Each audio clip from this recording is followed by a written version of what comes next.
যুক্ত হয়েছে ৭৪টি সংগঠন।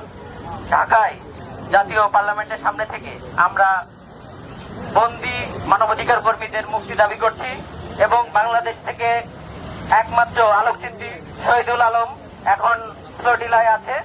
আমরা জানি না অদূর ভবিষ্যতে তার কি হবে, হয়তোবা সেও আটক হতে পারে।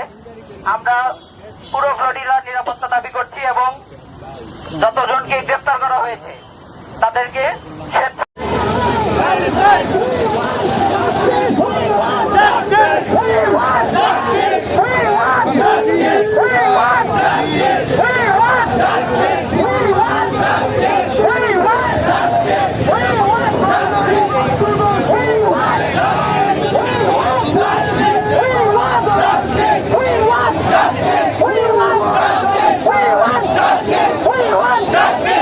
From the river to the sea, Palestine will be free. Free, free Palestine. Free, free Palestine. Free, free Palestine. Free, free Palestine.